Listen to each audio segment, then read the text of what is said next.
Lovely guests of honor, Dr. Will Tuttle and his wife Madeline. Will Tuttle is an educator, composer, pianist, and writer. He's author, of course, of the international bestseller, The World's Peace Diet.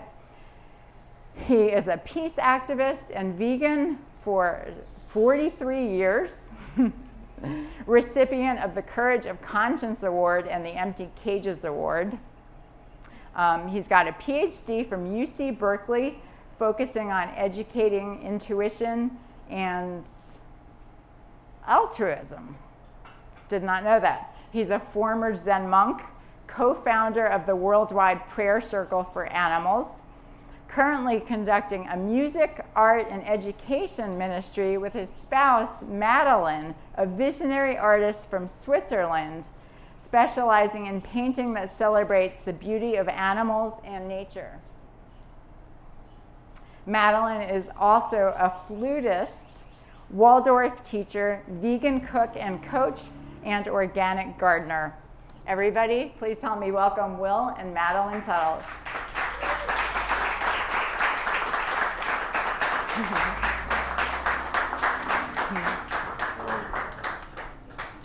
Have a big hand for Christy. That was really good. You got all tangled. Her book, I had a chance to read it before it was actually published, and it's great. Really, it's very interesting, and it's a page turner. So, I highly recommend having a look. So, thanks so much, Christy, for helping out, setting this whole thing up, and welcome everyone. Good to see you all here, and as you'll see in the back, we have some paintings by Madeline. I'll be talking a little bit about some of the primary ideas. How many of you have read this in this book, The World Peace Diet? Anyone? Yes. Oh, we got a few. All right, good. So I'll be talking about some of these ideas for a few minutes, probably half an hour, 30, 40 minutes, and then I'd like to open it up for your questions. Madeline will speak a little bit too in the middle. And so I'll just dive right in. Can you hear me okay? Is this working? Everybody happy, comfortable, more or less? As comfortable as we can be in this world right now. Don't be too comfortable. All right, so the underlying idea in the World Peace Diet, we have other books over here too, and music and art. I play the piano. And we have this basic mission, really, I would say, to promote freedom. And freedom not just for humans, but for all living beings. And I think they're really interconnected more than we realize in our society. So the underlying idea really behind everything is that all of us human beings have been given this wonderful gift of a human body. Have you noticed that yet? You got one. And this human body that we all got is, I think really the gift about it, one of the gifts about it is that it does not actually require any animals to be imprisoned and abused and killed and all that in order to get all the nutrients that we need to thrive and celebrate our lives on this beautiful and abundant earth. How many of you have noticed by now that the earth is beautiful? Anybody figure that out yet? Yeah. How many of you never raise your hands? I think there's a few, no matter what. So I think the underlying idea is that we are born into a society where, from the time we're little infants, we're compelled to participate in mealtime rituals where we're eating the flesh and secretions of animals who've been imprisoned and harmed. But we'd rather not think about it. We'd rather more or less pretend, I think, that it's all very nice and it's not too bad and it's normal and natural and so forth. But if we take some time to look behind the curtain, we realize that it's really harmful to them and to us and to the environment and to our society and to the whole interconnected web of relations that we're embedded in for the whatever it is, 7, 8, 9 decades that we're here. So the good news is that we don't have to participate in that, but the problem is that we are products of our communities. That's really the thing. Like when we leave here and we go out into the world and we see people going into the stores and taking out their wallets and paying for meat, dairy products, and eggs, there's really one reason that we do that, and that's because we're following orders that were basically injected into us from the time we're little infants. This happened to me. Maybe I'll just tell my story here at the beginning briefly. I was born and raised in Concord, Massachusetts, which was kind of a cool place. You too? Oh no, that's amazing. So anyway, Concord was interesting because it's the birthplace of the American Revolution. So April 19th in Concord is Patriots Day, and so if you remember the famous poem by Emerson, hardly a man is now alive that remembers the famous day and year of the midnight ride of Paul Revere, and the British are coming, we're going to not let them dominate us anymore. And so every April 19th, we would all go down to the Old North Bridge and we would celebrate the Revolution. My father would get on his Minuteman outfit and get the old musket off the wall, and we'd go down there and we'd shoot at those redcoats, and we'd send them back to Boston and chase them the whole way. And the idea really behind the whole thing is that we shouldn't tolerate living in a society where our basic freedoms are not respected. And so the interesting thing was, besides that, about maybe 80 years later in Concord, there was the transcendentalist, somewhat of a revolution also. I mean, it's more of a philosophical. So I learned to swim in Walden Pond and went to Thoreau School and Alcott School. I was born in Emerson Hospital. And there was this whole feeling of the transcendentalists, who really were the first ones actually to bring in non-Western philosophical ideas, mainly from China and India, and really introduced a lot of ideas that kind of opened up the minds of people to look more deeply into what's really going on here on this planet, and the importance of self-reliance, civil disobedience. As you know, Thoreau wrote a very important essay on that. And so for myself, I started to discover some of this stuff when I went away to college. But in the earlier years, we were eating lots of typical meals, lots of meat, dairy products, and eggs. And I didn't question it. I had no reference point to question it at all. But I just remember when I was about 7 years old, I asked my mother about the food we were eating. I said, "Mom, the food we're eating, is that what everybody eats?" She said, "What do you mean, everybody?" Like everybody in the world. They all eat like we eat. And she thought for a minute, and then she said, yeah, I think so. Pretty much, this is what humans eat. And then she left. Then she came back a few minutes later, and she said, "Well, I'm sorry, that's not totally true. I was thinking about it. There are vegetarians." And I had never heard that word in my life, and so I said, "So what's a vegetarian?" And she, I like learning long words, so that was kind of like, "Ooh, this is interesting. What's a vegetarian?" And she said, "A vegetarian is a person who, don't worry about it. You're never going to meet one. I don't know where they get their protein."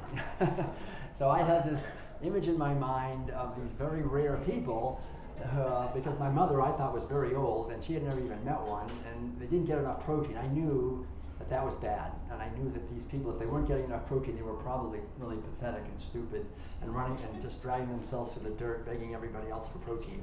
So I was just really glad I wasn't a vegetarian, and that was the end of it. I didn't have anything to do with whoever those people were. And like my mother said, I never met one. I never heard the word again. That was the end of it.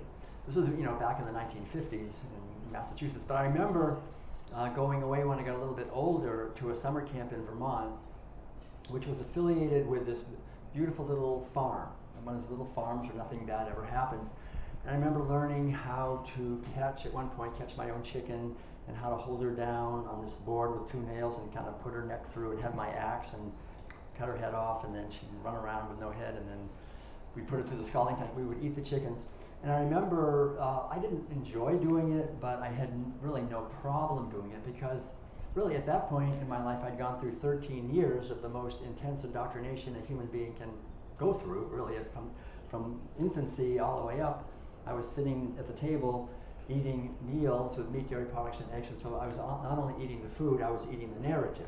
I was eating this basic story that God gave us certain animals to eat, and they're infinitely inferior to us, and they don't have a soul like we do, and they taste good, and if you don't eat them, you're definitely going to die within 24 hours of a protein deficiency.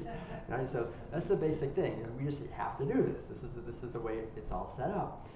And I remember every year, at one point, we would also gather around one of the dairy cows. And it was a small farm. He didn't have a lot of them, but he had some. And he would say, "Well, we can't use her for milk anymore. She got too old, so now we're going to use her for meat."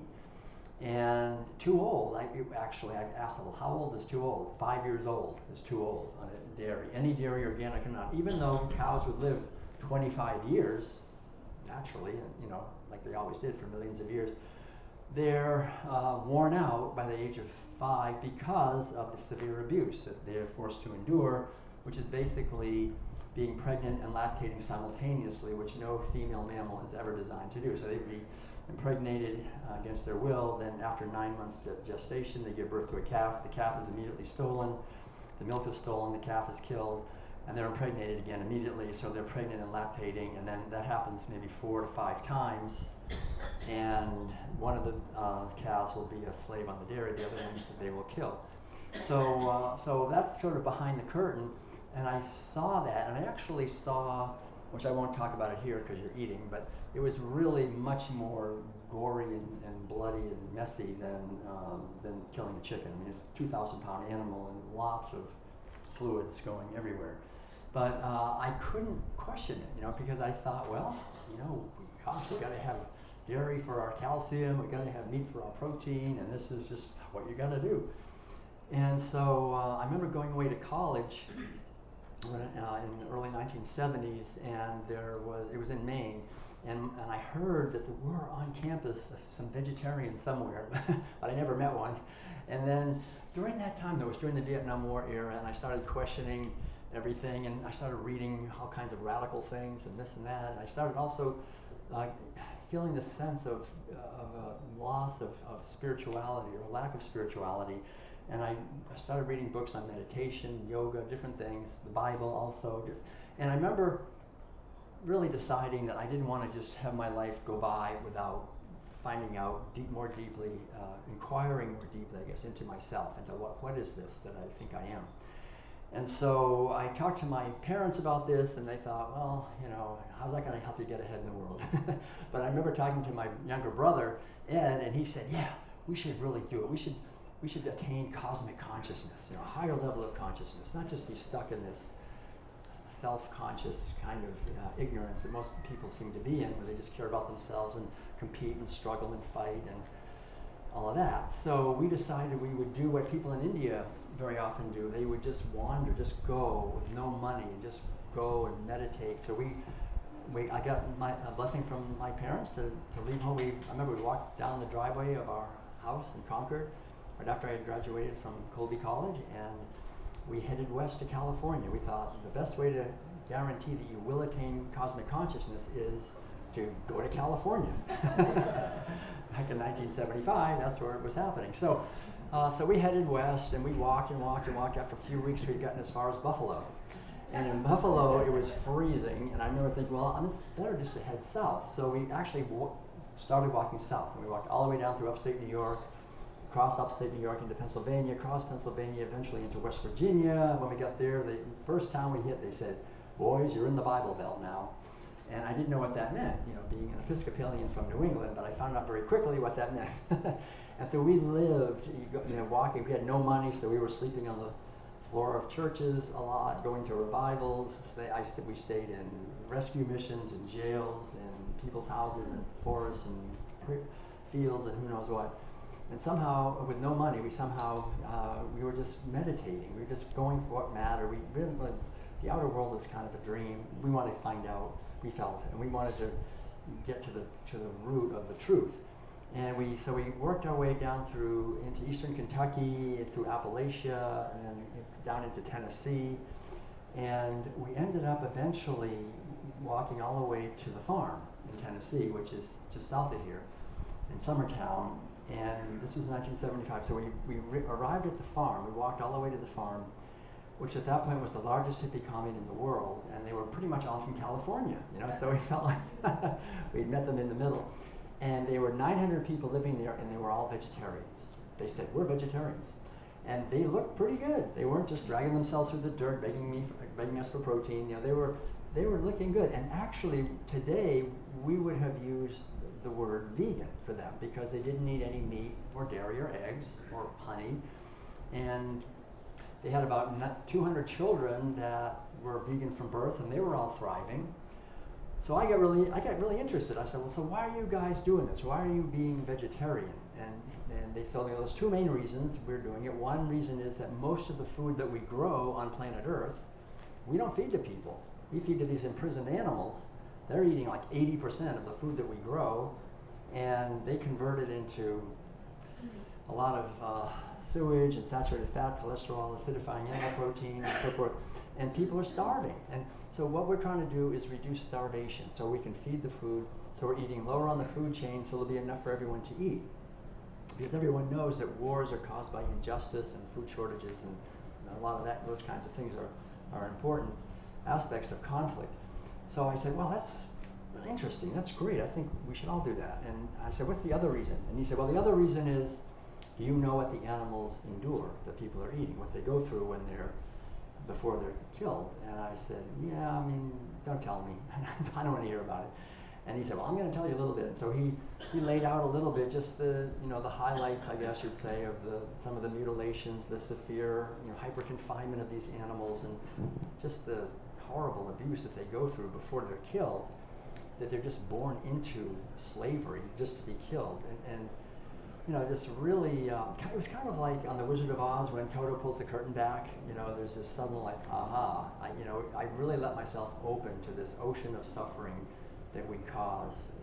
And because I could see now, having been at the farm now for a week or two at that point, that we don't have to. Everybody was thriving on it was basically, I guess, what we would call today hippie food, right? It was a lot of rice and beans and vegetables. There was just these big stews and things like that, and we would grow a lot of it ourselves. But I could see it. So for me, really the positive thing about it was that I had this living example. I was in a community where that's what everybody did, so it was easy to go along. Just like the reason I was eating meat and dairy in this society was because it's easy to go along. Everybody does it, so I'll do it too. It's just sort of, you just comply with what everybody's doing. And so there I was part of that community. So I thought, okay, good. So I'll just eat that, and I found it takes some getting used to. It took a little bit of getting used to. I wasn't used to eating, like we made the very first ever in the history of the world plant-based ice cream. It was called Ice Bean, soybeans. It was really bad, but we thought it was pretty good. So I feel fortunate. I kind of got into the whole thing at the very beginning in a way. And but anyway, so after talking to this guy and all that, I just decided to never eat meat again. I decided I'm not going to eat meat anymore, and I never have. Since 1975, I've never eaten any animal flesh in my life. When I met Madeline years later, I found out that this young Swiss artist over in Switzerland, the same month and year, decided to never eat meat in her life. And eventually we met in Switzerland. And I always say the smartest thing I ever did in my life, besides going vegan, was marrying Madeline, because I can't say it's marrying myself, but it's the next best thing. It's really been a fantastic blessing. We just had our 30th anniversary. I mean, the days just fly by, I'm telling you. Yeah. It's been so fantastic. But anyway, so the basic idea for me going through this was realizing, this is the point I want to emphasize, the power of community, really. Like, we're so much products of our communities. And the only reason anyone eats animal foods is because we're following the orders that were given to us, sort of injected into us without our permission, by people that loved us. I mean, it's not like they were bad. My mother wanted me to have plenty of protein, lots of calcium, eat lots of, eat your meat, eat your cheese. You'll grow up big and strong. So it's something that's gone, it kind of goes through the generations. It's gone through the generations. And so the communities that we're born into really determine our language, our food, our aspirations, the organizations we're part of. We live in a culture, but our culture lives in us. Anthropologists understand this. They understand that every society, no matter what it is, transmits its values from generation to generation. That's what they do. And they do it primarily through the language and through the rituals of that society. And the main ritual in every society are meals. When we sit down at the table and eat food, we're not just eating food, we're eating a whole constellation of stories and narratives about our relationship with animals, with nature, between men and women, between us and the universe and the earth and so forth. So looking deeply into our food, I think it's the greatest adventure of self-discovery we can go on, because we understand, if we do it right, that's why I wrote the World Peace Diet, to really look deeply into our food system, because that's like a lens looking deeply into our society that most people never do. And by understanding our society, we can really understand ourselves and why we are the way we are, and then how we can liberate ourselves and also help liberate our society, because our society is in prison. it's imprisoned by its own violence and its own, unfortunately, the imprisonment of billions of animals. So for me, being at the farm kind of helped me to see that. And then I ended up walking down to Huntsville, living in a Zen center there, and then eventually getting out to California, living in different meditation centers, and eventually I shaved my head and became a Zen Buddhist monk. So there I was over in South Korea in a Zen monastery called Sangwangsa. And we were meditating all, like from 3 o'clock in the morning till 9 o'clock at night every day in silence. It was a very intensive place. It was a training center, the main one in the whole country. And I was living there, and I remember realizing while I was there that the whole community was what we would call vegan, right? I mean, the meals, there was no meat, dairy products, or eggs. We didn't wear any wool or silk or leather, anything from animals. If there was a mosquito or any insects, you couldn't just kill them. You'd kind of try to like bless them or something. So the whole idea really was to try to practice the old Sanskrit word you may have heard of is ahimsa, which means non-violence. Try to practice non-violence in our relationship with animals. And so living there and meditating for literally thousands of hours on end, I began to realize one thing was that this veganism thing is not this new hippie idea from California. It's an ancient wisdom tradition. They've been practicing veganism at Sangwangsa for 750 years. Since the 1200s, it was like this. So it was nothing new. This is an old idea. And I realized, Madeline and I, the World Peace Diet has, this book has kind of become like really a movement. It's been translated into now, I think we're up to 19 languages, and always by volunteers, And so we've been invited and we've gone to speak many times in Asia, like all over, like China, Korea, all over Southeast Asia, India, all over Europe for sure. I mean, all over Europe, and Africa, and the Middle East, and North and South America, all 50 states, over 50 countries. And to do that and see that everywhere we go, there is a deep cultural memory that in the older times people ate mainly plant-based foods, but we have this military, I call it the military, industrial, meat, medical, pharmaceutical, media, banking complex that has kind of come down, and it gets its template really from animal agriculture. The strong dominate and exploit the weak. That's what animal agriculture is. And they're introducing, it's like when we go to Africa, we see indigenous, primarily are plant-based eaters, but Burger King, and because of that, actually, there's lions, there's always been lions and elephants and zebras and giraffes. They're out there, they're thriving until very recently, until the last 20 years when, as Burger King and Kentucky Fried Chicken and McDonald's have moved into Africa, now unfortunately, these free-living wild animals are being sent right into extinction. They are now the enemy. You want to kill all those elephants because they're trampling our fields of genetically engineered corn that Bill Gates gave us, and all these soybeans that they're being fed to the chickens, and now the lions are going to interfere and kill so now the farmers all have guns and they're trying to kill all these animals. They never did that before. So that's really what I discovered, and we have in our country the same thing. We have a branch of the USD, it's called the Department of Wildlife Services. Have you heard about that? Now they have one mission, which is to kill as many wild, free-living animals as possible at the behest of ranchers and farmers. And if you just go to their website and look it up, you'll see literally millions of animals every year. And every animal you can think of, not just bobcats and mountain lions and coyotes and wolves and bears, but prairie dogs and raccoons and opossums and eagles and cormorants. Every animal you can think of, they're slaughtering, because if you own animals, you don't want any animals at all, or anywhere, any free-living animals around, because they interfere, especially horses. Ever since Whole Foods started introducing their free-range, grass-fed kind of bologna, you have a massive slaughter of wildlife, unprecedented. All the horses are being rounded up and imprisoned until they die, or sent over to Canada to be slaughtered. The free-range thing is an absolute devastation to free-living animals.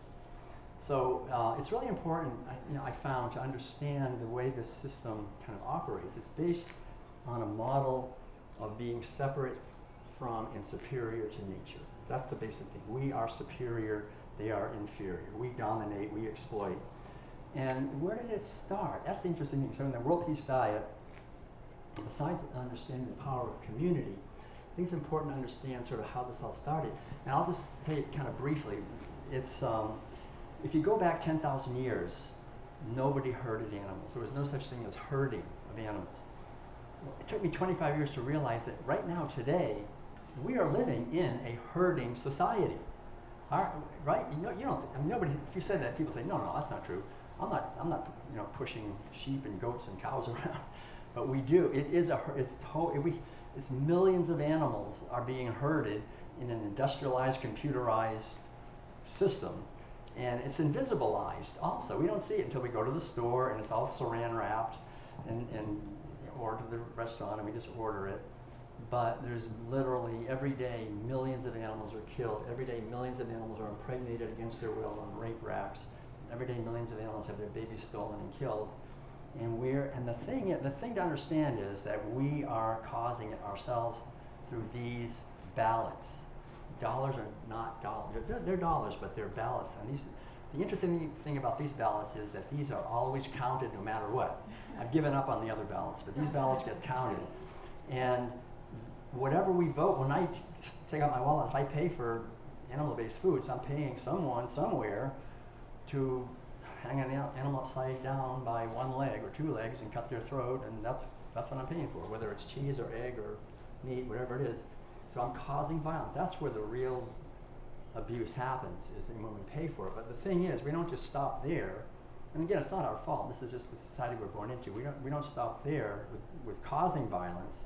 Then we turn around and we eat the violence. Right? We actually eat the misery and terror and fear and despair and pain and anxiety and insomnia and everything that these animals are going through before they're killed in terror and pain. So, and yet we don't want to think about that. We don't want anyone. I've asked people, I say, would you like to know where your bacon comes from? Invariably, people say, no, I want to enjoy my bacon. Don't tell me, right? So we learn to just not go deeply, not look deeply, not understand what we're doing. That's not in our best interest to do that. That's an important thing to understand. I'll just say this because I think it's important. In the World Peace Diet, I talk a lot about how animal agriculture is really harming the outer world, which is the environment, right? We have the environment, the ecosystems, because it's so wasteful. It takes so much grain to feed to these animals, and they convert it into all these things that are, soil erosion, soil depletion, water pollution, air pollution, just the overfishing of the oceans, the cutting down of rainforest, right now 3 to 4 acres per second, the largest mass extinction of species. It's all driven by animal agriculture primarily.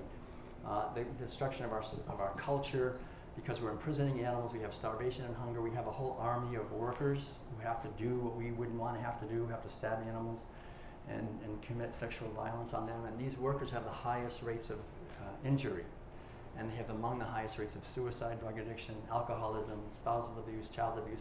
They do terrible things to themselves and the people around them, because if my job was just stabbing animals all day, pretty soon I'm gonna, it's terrible. But the Bible says, don't cause your brother to stumble. So that's a good teaching. Don't make others do what you wouldn't want to have to do.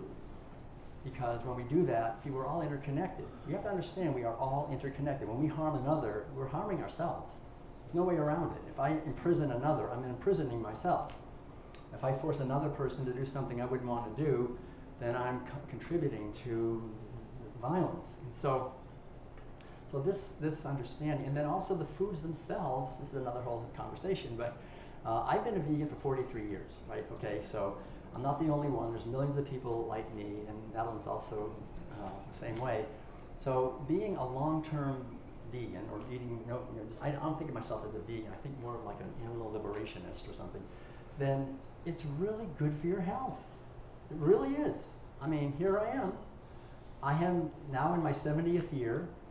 I have not been to a doctor or to a drugstore since 1972. That's it. I stayed out of the whole thing. And thank you. It's very nice of you to applaud, because I think it really is a great thing. But it's nothing, I don't think, to be proud of. It's just simply, if we really make an effort to take responsibility for our own health, then I think we're on the path to freedom. Because disease is, in many ways, is slavery. when they can make us sick, and they can make us, chronically ill, not only are they sucking all the money out of us, they're disempowering us because I don't have energy. I can't hardly get out of bed.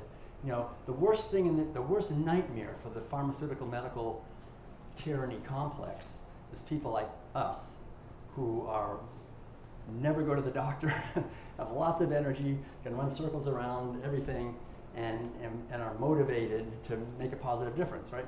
I mean, and don't give them any money. Money is their lifeblood.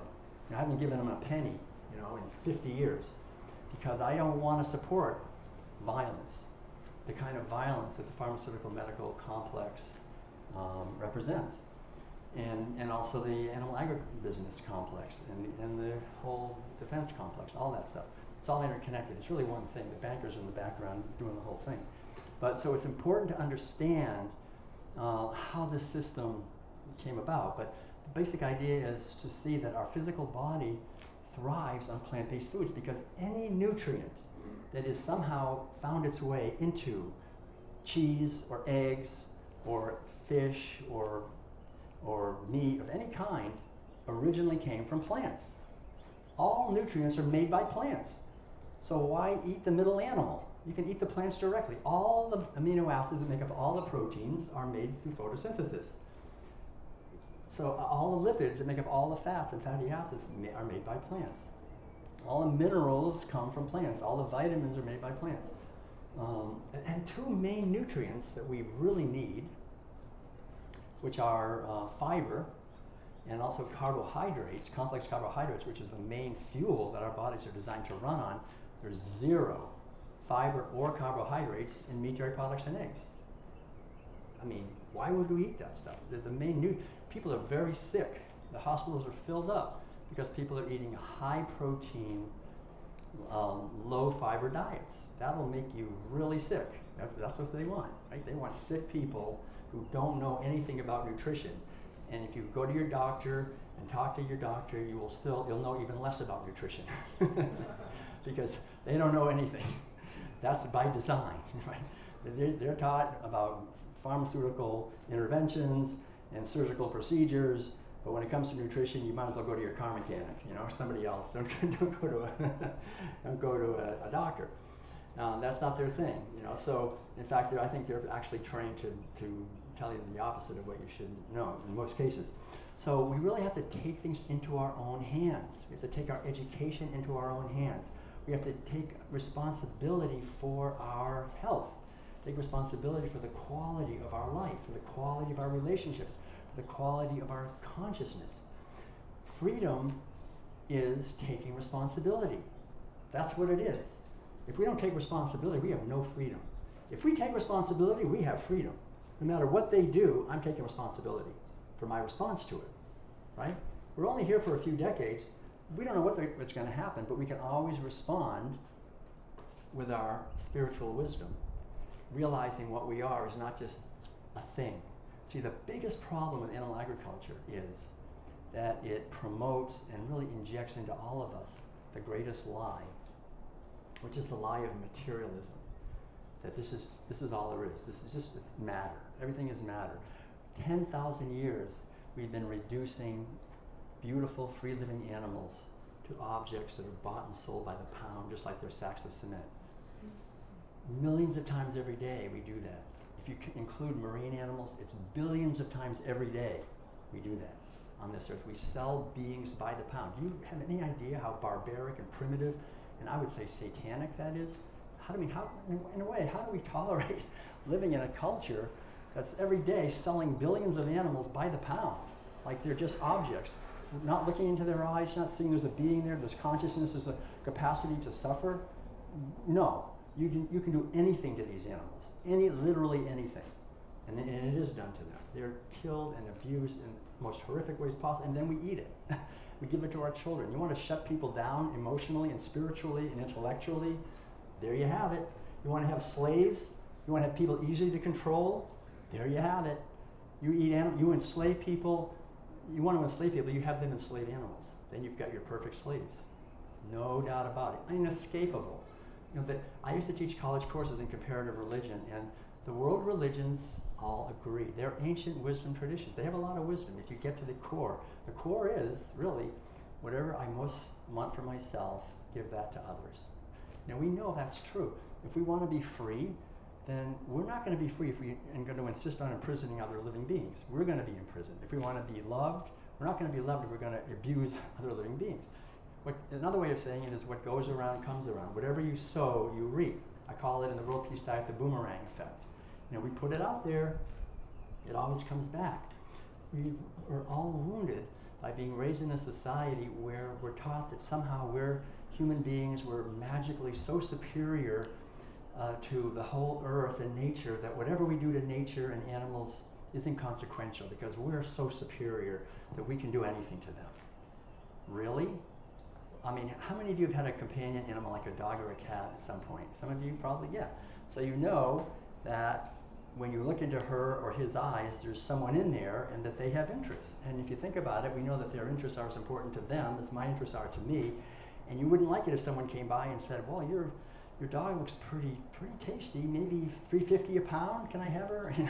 You'd say, no, I care. You would probably get angry about it.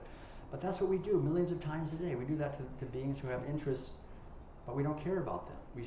We manage to just not care.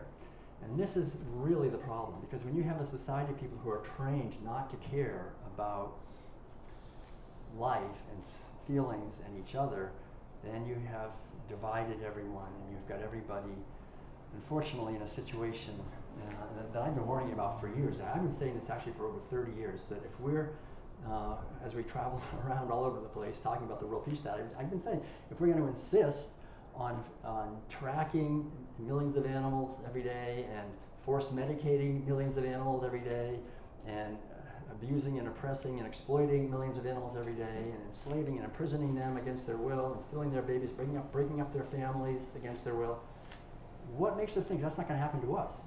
As you sow, so shall you reap. We're doing it. We are doing it. We, the people, are doing it. And we're the same people who say, no, I want freedom. You can't take away my kids. You can't take away my rights. You can't take away my all this. And then we say, well, I don't mind taking it away from them because, well, I'm superior. How do you think the bankers look at us? The same way we look at livestock. Same thing. We can't expect to be free ourselves if we're doing the same thing they are, right? I mean, it's not easy, but the good news is with understanding, we can begin to heal our consciousness. And it's a beautiful thing, really. I mean, it's like we can create a movement of liberation that's based on a powerful foundation, where we have integrity, where we're actually walking our talk. And that's why I like talking about the history. I started talking about the history. The 10,000 years ago in what is today Iraq, for the very first time, people started to own animals as property for food. That's called herding. So that was the first time we owned them as property for food. It was wild sheep and then wild goats, and about 2,000 years later, wild cows and then other animals. And that was the last revolution in our society. There haven't been any revolutions since then, I don't think, because the Industrial Revolution, the Scientific Revolution, we can kill and eat animals faster than ever, right? It didn't change our basic orientation at all to nature and to each other. We were like, we're the ones. So it did about 6 things that are really interesting. Number one, animals were reduced from being mysterious and respected to being property. Again, this was a slow revolution. It took really several thousand years, but gradually animals were reduced to being property, owned like slaves, and abused, and so their status dropped. And the other animals that were not owned, they were also reduced because they were pests. Now, they might interfere, so we got to get rid of them. So this whole relationship and sense of respect for the sacredness of life evaporated gradually, and it was just us against them. We have to dominate, and so forth. Nobody knows really why this started. That's a whole other question. There's lots of different theories, but anyway. So animals were reduced. The next thing that happened, very interesting, was that gradually, with time, for the very first time on planet Earth, there emerged out of this process a wealthy elite class of men who owned and controlled capital. Capita is the old Latin word that means head. It's the head of sheep and goats and cows. So this is what happened. So gradually, as people started herding animals, a wealthy class emerged that started to accumulate more sheep and goats and cows than other men had, and they got with that power that was, because they were wealth. The more you had, that was money. That was more valuable than gold and silver even, because you could eat them. So, and you could breed them, right? You can't breed gold and silver, you can breed animals. So, so this whole system emerged with a wealthy elite class. And I used to teach college courses in mythology, ancient texts. And if you read the oldest texts that we have on planet Earth, like the ancient Epic of Gilgamesh, or the Iliad, the Odyssey, the ancient Old Testament writings, you can read about it. There's these kings, and they're lording it over everyone, and they decide what's going to happen to everyone. And they're rich and powerful because they own capital, they own livestock. And what did they do? They invented two institutions that we still have today that are the two most devastating institutions on this planet. They invented war. There had never been war until these kings who had a lot of livestock saw another king with a lot of livestock, a lot of capital, and they said, it's like it always, I want to get even more wealth, right? When the rich want to get richer, what do? Go to war, right? So they would get all these men, thousands and thousands of men would attack to try to get the livestock, get the capital. So there'd be these huge, terrible battles. I mean, never before had there been this kind of a thing going on until we started imprisoning animals. And so these wars would happen, and the oldest word for war on planet Earth is gavya. The old Sanskrit word, it means the desire for more cows, that ancient word. And so, and then that led to the second institution directly, slavery. There had never been slavery. But what I've realized in all my research, very sobering thing, is that whatever we have done to animals, sooner or later, we always do it to each other, to other human beings. It's a relatively small step. Own animals, breed them against their will. Own humans, breed them against their will, buy and sell them. So slavery started. Whoever lost the war, the people became the property of the victor. They started a slave trade. A lot of money in slave trade. We have more slavery today than ever in history. It's massive trafficking going on right now. More killing of animals, enslaving of animals than ever in history also. They go together. You're not going to have one. If you want to eat your Big Mac and have your cheese, we'll definitely have human slavery. Because whatever we do to them, we do to each other. So the only way out of this is to raise our behavior to a higher level. Understand we are not given permission to cause such violence and not have any consequences, right? It has consequences. The other two things that happened back then was the domination of women, because the whole idea with animal agriculture, it's not just human beings dominating animals. More accurately, it's human beings, mainly men, dominating and exploiting female animals. It's really the female, because there's three things in animal agriculture. You're imprisoning them, which is the worst thing you can do to a free living animal. I mean, we have a garden in Northern California, and we put up a nylon fence, and it kept the deer out just fine. But one day a deer got in through a gate, and within a matter of hours, she had destroyed our fence getting out, right? And it was like such a realization that animals, they hate being imprisoned. So what we do now is we just have them born into slavery, right? They're born right into it. They never know freedom. Only people who are well on their way to slavery would even tolerate living in a society where millions of animals are born to be slaves and killed and raped and stolen from and have their purposes stolen. I mean, that's the problem. It's not our fault. We're born into it already. So it's not nobody's fault. This is the system that evolved 10,000 years ago. And like I say, there's these three things we do to animals. We imprison them and we kill them. That's the whole point, to kill them. But none of it would happen if we didn't breed them. So breeding is really the key to the whole thing. And so gradually with animal agriculture, men began to look at the female, again, not with respect, but merely as a breeder. She's just here for me to use sexually, just here for me to use and give me big sons, good warriors, this kind of thing. So this whole, and science developed, good old science. What was science? Dominate nature. It's how to use the science of breeding animals. That's the beginning of science. I mean, don't trust science. I mean, ask cows and pigs and chickens what science has done for them. I mean, they're more abused and horribly treated than ever because of science and technology. They are not your friend.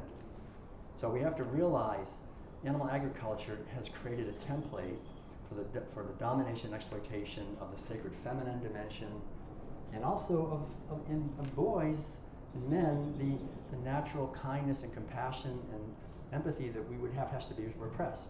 We have to be hard and tough, capable of violence against other herders and against animals and so forth. So this whole system that emerged in the Eastern Mediterranean, it's interesting, it spread. It was a very violent, warlike, patriarchal society, and it spread eventually into the Northern Mediterranean. We had the Romans and the Greeks and all that, and it spread from there into Central Asia and into Europe. And it didn't stop there. Like over here, the Indians said, well, they brought their slave animals with them, you know. It spread through colonialism all over the world.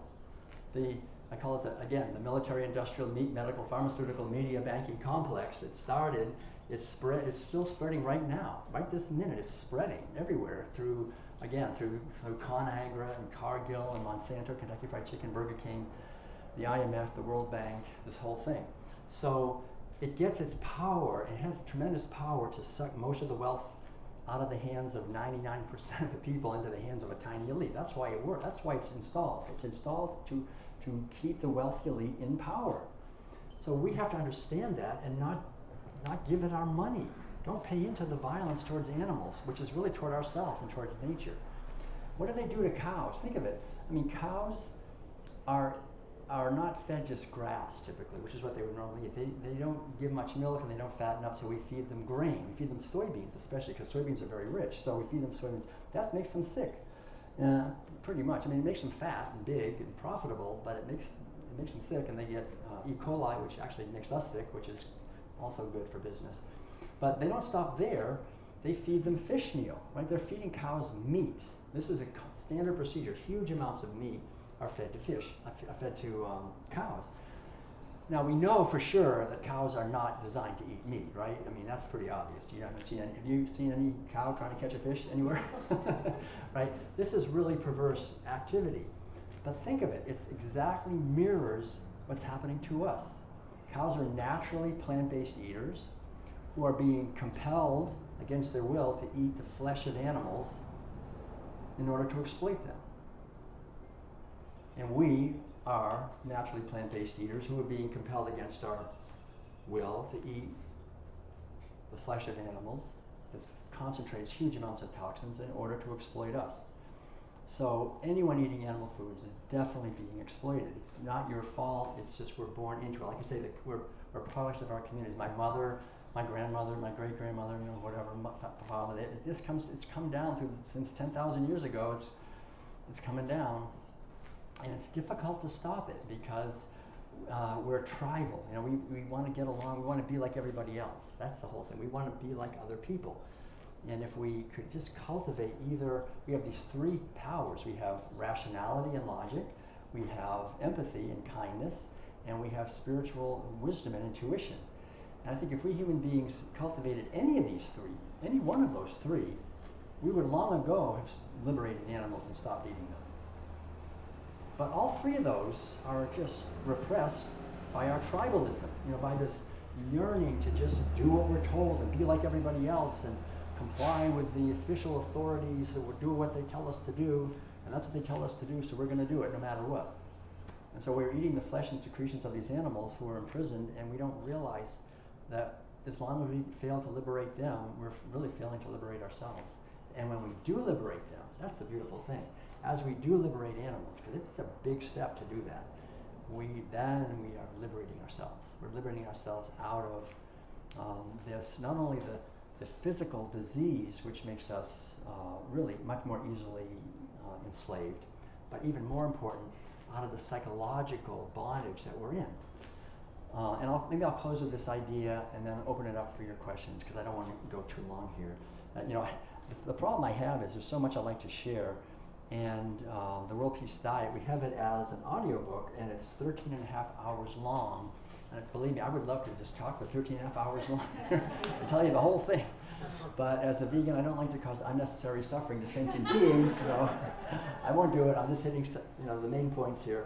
But one of the main points I haven't hit yet really is just this idea which I think is important, that animal agriculture is not only harming sort of the outer world, like I mentioned, of the environment and our society and our physical health, and taking away our freedom and so forth, but also what it really attacks in many ways and erodes the health of is our consciousness, the inner landscape of our awareness. That's where the greatest damage is done, and it's invisible.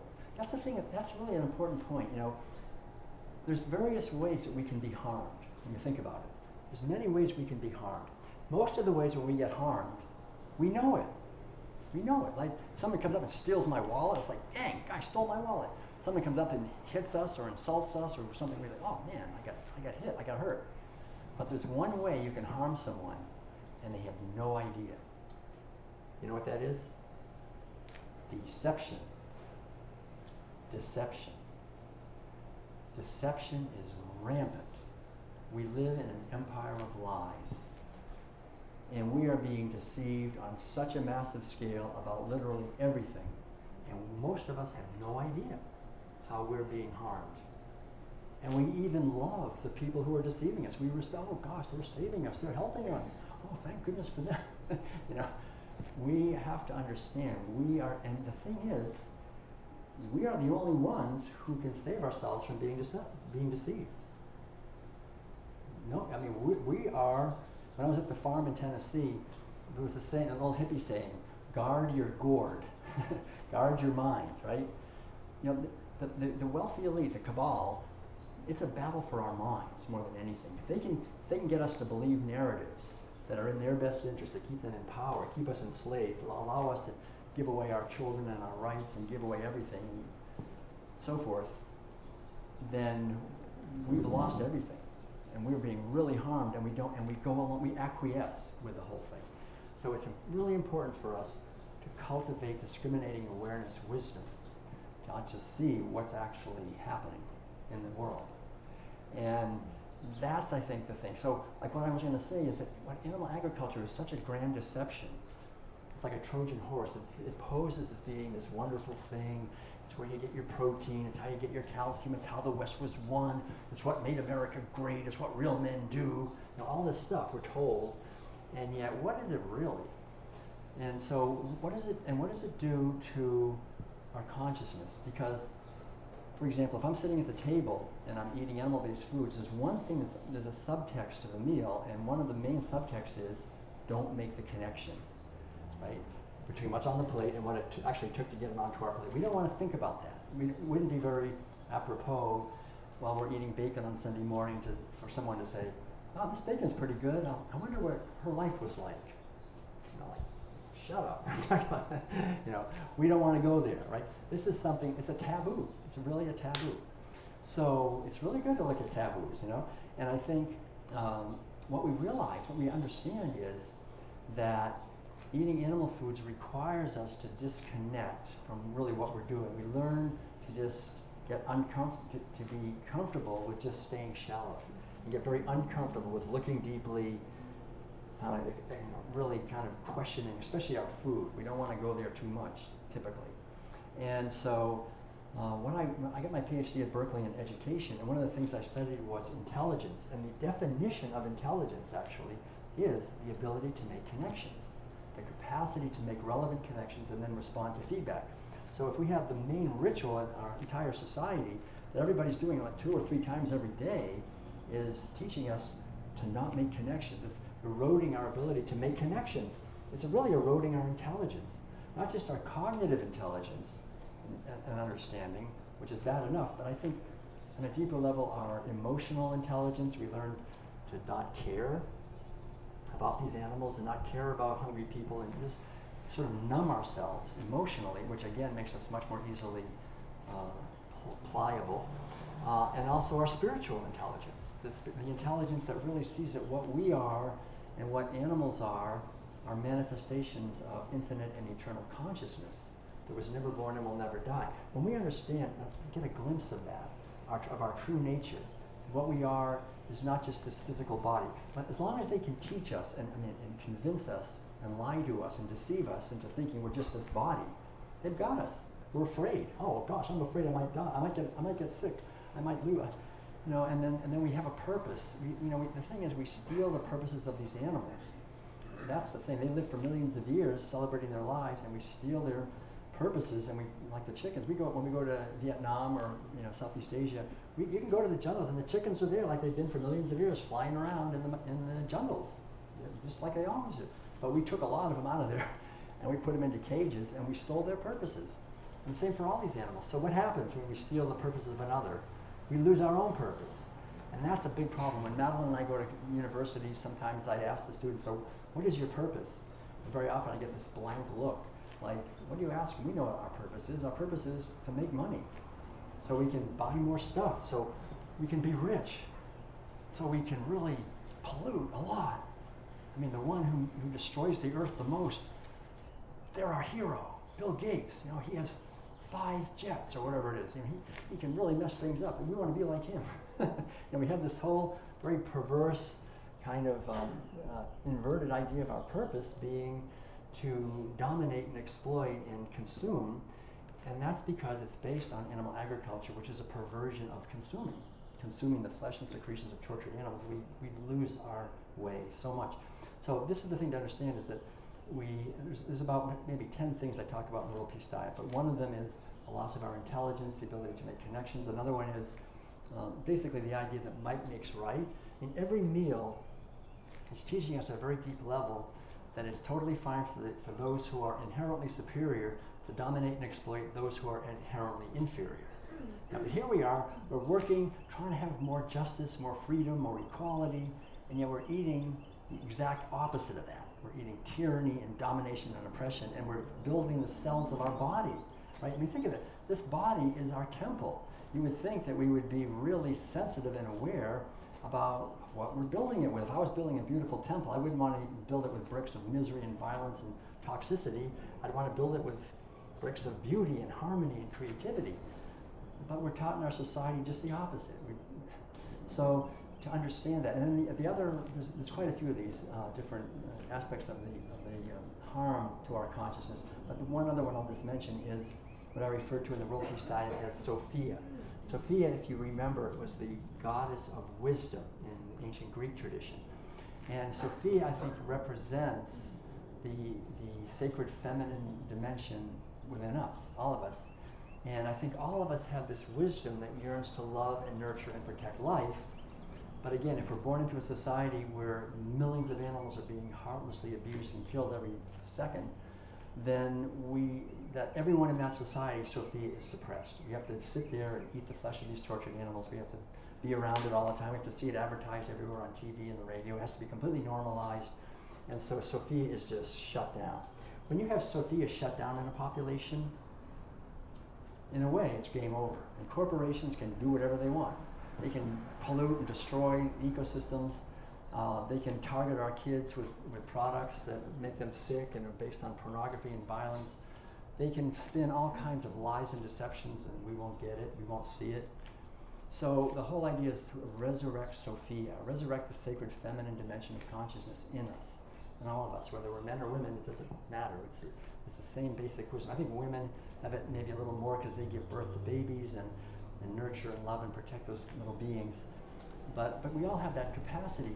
And that's the sacred thing. I think we all know in our bones that if there's one thing we should not mess with, we should just respect and honor, it's mothers giving birth to babies and nursing and protecting those babies. But that's the very thing in animal agriculture that we violate brutally. I mean, we just kill the babies, we impregnate the females. It's sexual violence on a massive scale, sexual violence towards the females and the males. I mean, you have to milk the males for their sperm. I mean, the whole thing has got so much perversion in it. And we eat it, and we don't want to talk about it. So it's this shadow. Carl Jung talked about the shadow archetype. It's very interesting. The shadow is what we are, but we say, no, I'm not that.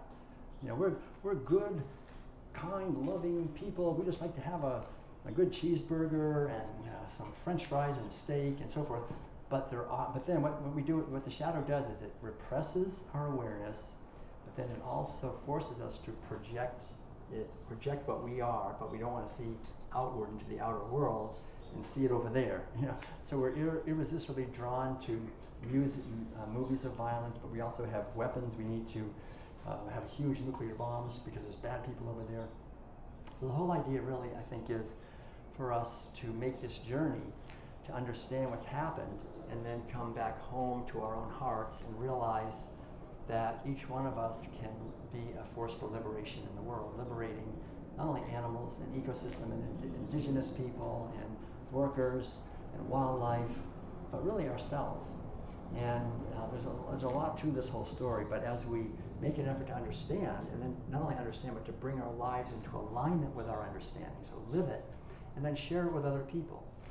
I think we create the foundation of a movement for real liberation for all of us that actually has a possibility of success. And I think ultimately it's inevitable, I think, because we are, in the core of our being, we are the infinite intelligence. You know, when I went through all those thousands of hours of meditation, gradually I started having experiences of getting a little glimpse of how deeply my mind had been colonized. You know, I was born here, like we all were, and I had very loving, I had wonderful upbringing and everything, but still, my mind was colonized by this cultural program, and it's really hard to free ourselves from that without doing the inner work.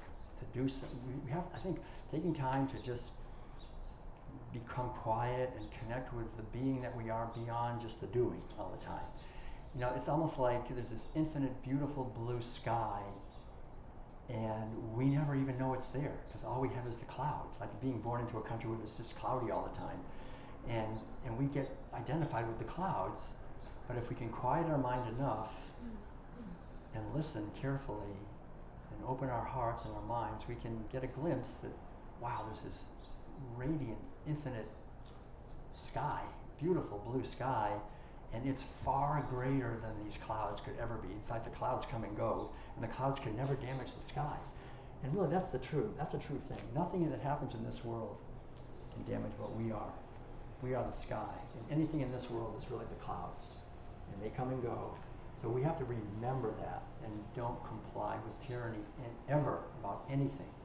We are standing on solid ground of the infinite eternal life that is our true nature, and then respecting that in others, seeing that in others and honoring it and respecting it. And when we do that, we become a revolution of one.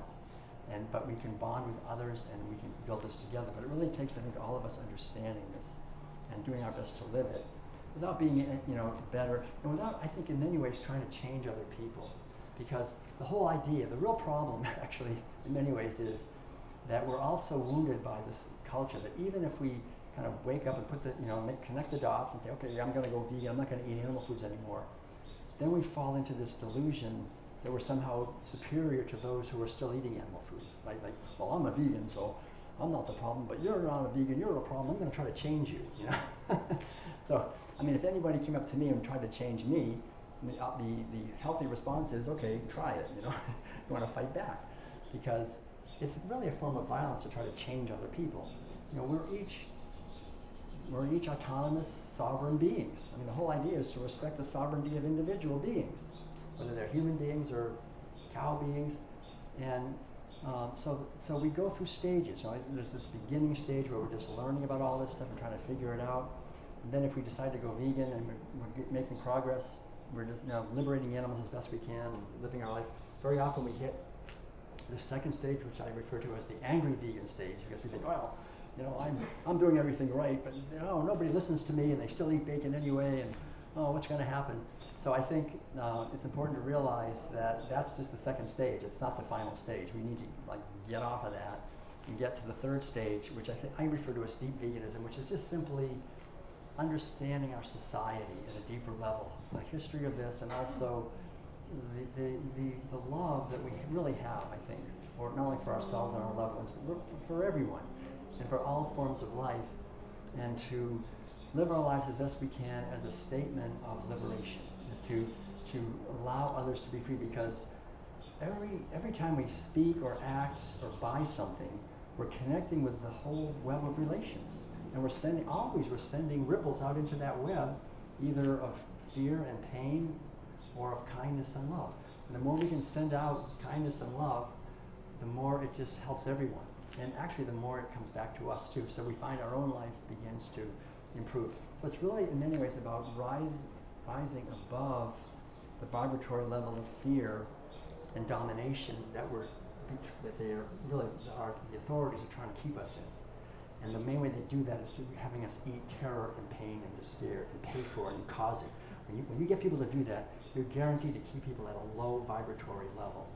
When people wake up and say, I'm not going to do that anymore. I'm going to do the best I can to grow my own food, like we have a food forest in Northern California. It's veganic, so no bone meal, no blood meal, no manure. It's just all plant-based, and we have planted 70 fruit and nut trees. We've got 6 beds of vegetables. We've got lots of berries and all kinds of greens and all this stuff, herbs. And so we eat from our own land. It's only a quarter an acre, but if you put a lot of love into it, you can get a lot of food. And we call that our liquid gold. That's our pea. And we all dilute it. It goes back to the plants. Everything goes back to the plants, and we recycle everything back to and we build up the soil. We have this healthy soil, and communities, of birds and insects that kind of come out, and so the whole idea is like to think globally, act locally, kind of like trying to grow your own food. We sell some of it at the farmers market, but growing food is a beautiful thing. We can put love into action, and we can share these ideas, and then we can just plant seeds, right? We can, instead of trying to change other people, we just say, well, I'm so happy that I figured it out, that the only reason I was eating animal foods all those years was because I was just following orders. I'm not doing it anymore. It's great. And then don't say anything else. That's enough. Just share our own truth. Gandhi called it satyagraha, truth power. Just tell our truth and then let go and honor and respect not only cows and pigs, but other human beings, all of us. We're really, I think, ultimately we're beautiful expressions of life. It's just we've been born into a culture steeped in violence that's based on an obsolete food orientation where we just get harmed by that. And it's there, I think, for a reason. But if we can go to the root of the problem, like Thoreau said, for every 1,000 people that are hacking at the branches of evil, there is only one hacking at the root. Get to the root of this and transform it there, then we begin, I think, to see a really positive change. And I think it's happening. It is happening. And we're now at a time when it's really important, because now with the technology that's available and what they've done over the last 3 years with this pandemic and everything, it's really critical that we create communities of liberation, communities that are self-reliant, decentralized communities that are more self-reliant in food and in information, like we're doing right here. Right now we have a community of sanity, so this is great. So I want to thank you all for joining us, and I appreciate your kind attention. Thank you so much. I'll stop here. Thank you very much. So we have, now we're just going to say a couple of words, and then I'd really like to take a few minutes to respond to any questions or comments you may have about anything I've been saying. I'm happy to answer and respond to your questions. Thank you. Thank you. So I have a few things I'd like to mention. If you like to hear more what Will has to say, we have on the worldpeacediet.com, we have videos with Will's interviews and lectures, and I have Madeline's Intuitive Kitchen. So if you like to be inspired by some dishes, maybe you didn't think yet of it, so go there. They're all very easy to make and very delicious. The vegan organic, I'm especially liking to say organic, because organic is important. We have lots of insects, bees and fish and birds, and they suffer if we douse our earth with so much chemicals. So if we don't go organic, I guess with time we won't have all these precious beings. So then also, beside having these dishes, I take you on a walk through our food forest. and you can see how abundant it is, and I also show how to serve some compost tea in the afternoon when it's especially warm in California. The plants just love it.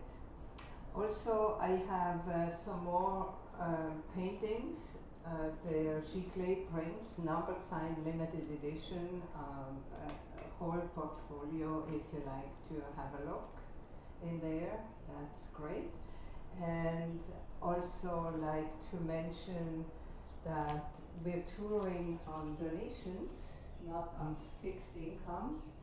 And I like to pass a container or basket, whatever it is. And we're very grateful for a donation. It's free will. If you don't want to put anything in, you're not forced to. But we very much appreciate it. And thank you so much. Thank you, Myra. Yeah, so, all right. Anyone have a question or a comment or anything you'd like to share? I'm happy to respond. We have a few minutes, I think, for that. So now it's about 7:25. So, yes, ma'am, yes. So, speaking of Bill Gates, Yes.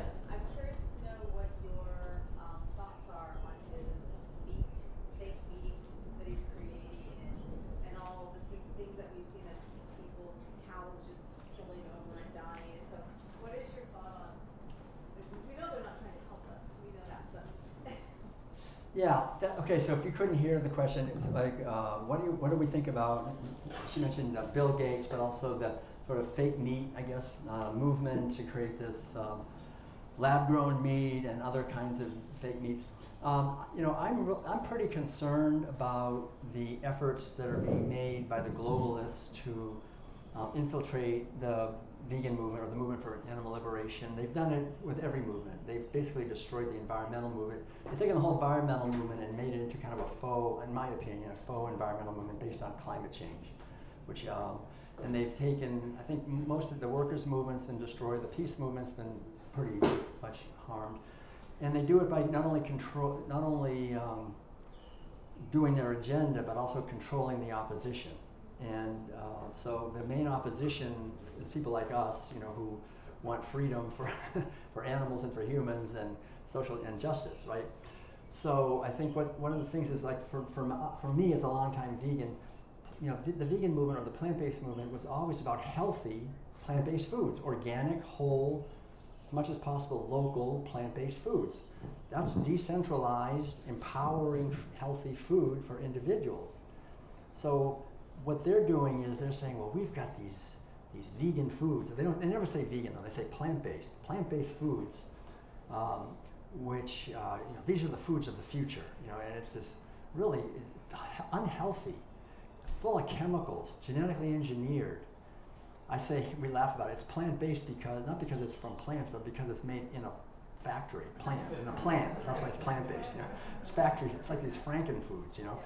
And what they're doing, what they always do, they're trying to basically take all the positive social capital that we've been spending decades building, linking veganism and liberation and health and freedom, and people think that veganism is about eating junky foods, which make you sick and come out of a factory, and they're corporate driven. We have just a few corporations distributing all this stuff, and all of that. And I think, unfortunately, I've been really kind of disappointed, is putting it mildly, to see how most of the people in the vegan movement that I've been part of all these years were not able, for the most part, to intelligently question the whole narrative. A lot of them fell right into the whole trap of wearing masks and getting vaccinated, and so all that baloney. And I think it's various reasons. I think the powers that be they're smart, and they know how to divide and conquer. It's about dividing and conquering. So we should be, the freedom movement and the vegan movement are just basically naturally allies, but they divide it by introducing these vegan foods that are toxic, and then a lot of vegans are still very gullible when it comes to believing that somehow the government is your friend, you know? And that we can use government agencies to help regulate, and it just, you know, it doesn't work. I mean, the governmental agencies always get captured by the industries they're supposed to regulate, and so we just need to become much more savvy. So I'm basically, Madeline and I, and a few others, are working hard to try to sort of wake up the vegan movement out of their trance of the spell that they've been put under. I think intentionally, and they've allowed themselves to be put under. So I'm just finishing up a new book actually called Food for Freedom, which goes into all this much more in depth. And I'm sure the vegans are not going to like me anymore for writing this, but, but I have to write it because I think we have to tell the truth, you know, as we see it. And there's a lot of room for improvement, you know, in this, and to get back to healthy, whole, plant-based foods that we can grow ourselves or we can grow locally, and take the power back, and not buy those kinds of foods, and not, I mean, these poor, and what they do to cows. I just read this the other day, for example, that Bill Gates just gave like $4.5 million to develop this a face mask for cows. Did you see that? A face mask for cows that's being run by AI that will be put on the cow's head, and it has Wi-Fi. So the poor cow's got Wi-Fi right up to her head the whole day, and as she exhales, to take the methane out and convert it, so we don't have global warming, to save us some global warming. But they do it to cows, and they'll do it to your children, and that's what it is. They'll have your kids with a fake thing on, a face mask with a digital chip in it to monitor their brainwaves. That's what they're going for. So we have to stop complying with anything. Don't buy any animal foods. I mean, just never, ever, ever buy into this thing that they want to enslave us. They go for the animals and then us. We have to really understand. That's a great question. Thank you very much. Yes? Kind of following up on that, do you think there's any positive element to the, like, Beyond Meat, Impossible Meat, all of that, which obviously is not healthy, but being sort of like a gateway for the people who are not willing to just cut out, you know? Right. Like, do you see, or do you think that's just as bad because it's, you know, still within corporations? And you know, I guess I thought about that quite a bit, and I think there is a case you could make that most people who are eating animal foods are eating really pretty toxic foods, very toxic foods if they're eating animal foods. And so for them to be eating Beyond Meat and Impossible Burgers is really not much worse. I mean, virtually all the GMO soy and corn is fed to cows, and they're eating it already anyway. You know, so if they eat that, I guess I would say it's okay. Use those foods as transitional foods, maximum 2 weeks, and then keep moving. Don't get stuck there. But the problem is, like, if you read the vegan magazines and everything, you know, that's what they advertise, and because that's where the money is. You know, the money's always in the corporation. The corporations are always getting their narrative in that they want everybody to think that and these foods are purposely made to be addictive. They're purposely high in addictive taste, lots of salt and fat and sugar to make us it's so good. Then if we eat really healthy plant-based meals, like we have a green smoothie in the morning, and then we usually have what do we have today? Like we have some fruits or apples, or we have some salad or something, or we have some oats. And then we have like a nice cooked grain, potatoes, sweet potatoes, vegetables. To me, it's so delicious. But I think someone who's eating something else, they may think, well, it tastes kind of bland, you know, because it doesn't have MSG in it. It doesn't have all these, you know, because there's taste engineers that are hard at work to try to make us addicted to foods, because that's where the money is. So it's really a whole re-education we have to go through to kind of get our body weaned off of foods that just explode in your mouth when you eat them with taste and so forth, and to start to really enjoy the more subtle flavors of vegetables and fruits, grains, nuts, seeds, mushrooms, potatoes, and herbs and spices and so forth. But we can. I mean, it's fantastic. You know, here I always say, for me, after 70, I'm 70, after 43 years, it really gets better and better every day. I feel better and better.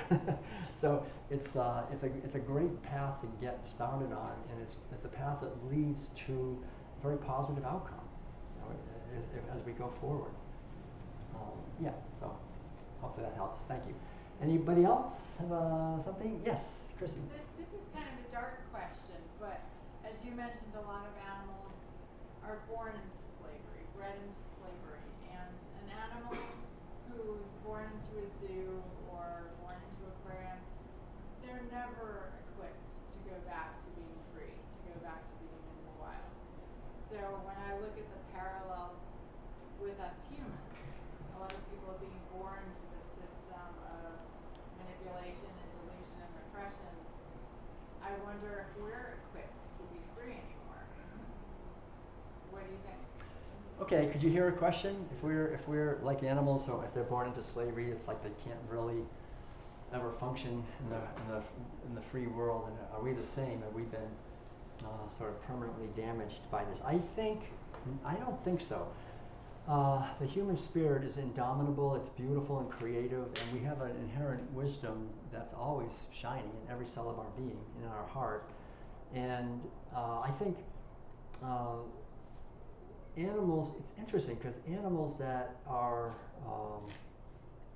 I've seen it anyways, animals that escape out into nature, very often they can make it. I mean, they do okay. You know, there's pigs out there running around that escaped out of farms. There's chickens, there's turkeys. I know they've been bred. They're it's kind of difficult. Yeah, right. Yeah, Emily the cow. She jumped over us. It's a cow that jumped over slaughterhouse wall and ended up in the woods and actually ran with a deer for about 6 months before they finally. And she ended up in the sanctuary. But I think you know what happens when these animals get in the wild. It's like all this millions of years of intelligence begins to just kick in. You know, it's like, oh yeah, right, okay, what do I do here? And they start to know. You know, and I think we have that. We have an internal guidance system. The thing is, we are so living in the human constructed world that I think that's why, like in this new book, I have the 3 parts. The third part is like what we can do to liberate ourselves right now in our life.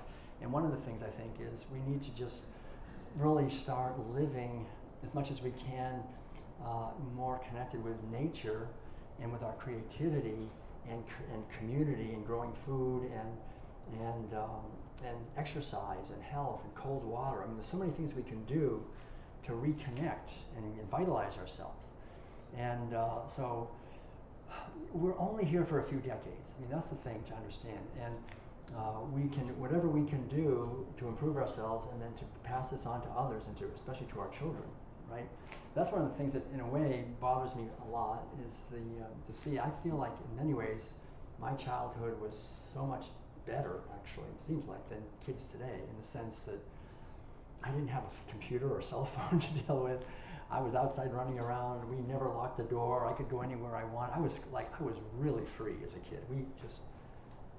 My parents didn't care what we did. We didn't have seat belts. We didn't have helmets. We didn't have anything. I mean, we were getting beaten up. I ruptured my spleen riding my bike home from work. You know, I mean, not from work, from school, and I have no spleen, but you know, it's okay.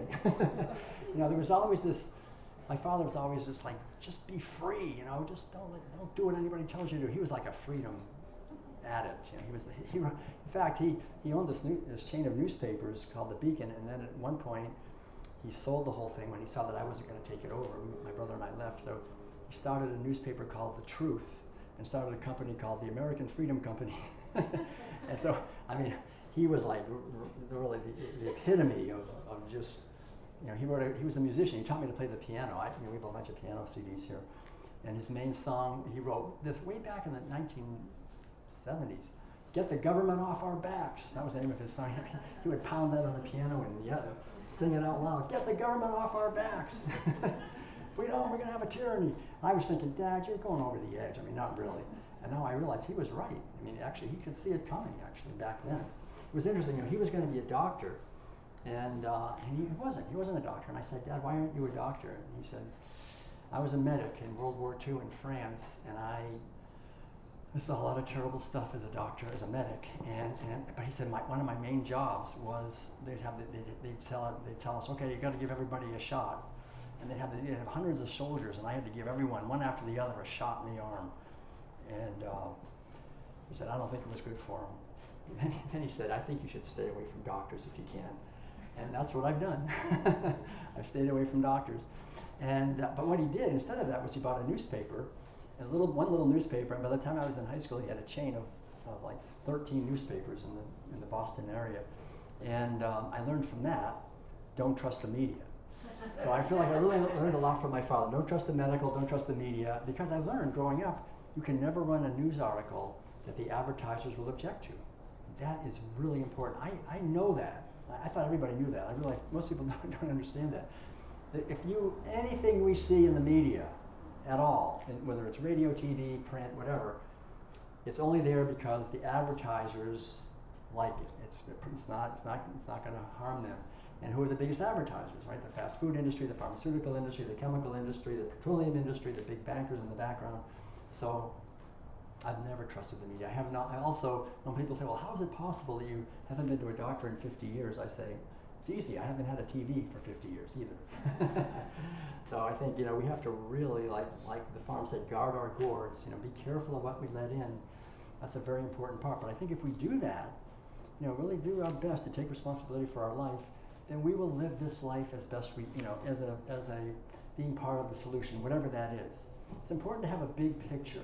On the little picture, there's an old Zen saying, which is that getting born as a human being and starting your life is like stepping out on a boat that is taking a journey and a voyage, and it's absolutely guaranteed that the boat is going to sink. That's it. All of us are going to leave this body. But the thing we have to have is the bigger picture, really, that this is just one of many. We're far greater than this. We live in a materialistic society that wants to keep us shrunken down to just this little thing and all panicking about this, what we're going to do here. When we see the bigger picture, then we can respond with dignity, with courage, with freedom, because we know that what we are is the life that makes this possible. We're not just this thing. If we're just this thing, we become a commodity, and they buy and sell us like by the pound. We have to sell ourselves with a good resume. This whole thing is very, very demeaning, the way the system is set up, making us compete with each other for money and all that. So just to remember, to do the inner work, to understand this, and then we just pass it on as best we can. Just pass it on as best we can. And I feel certain that in the big picture, like Martin Luther King said, the arc of the moral universe is long, but it does bend toward justice and toward freedom, ultimately. But we're in the battle of our lives right now. Really, this is very intense. So everything we do makes a big difference right now. Right now, they're pulling out the big guns in the next few years. So it's important for us to be very aware and, again, I think liberating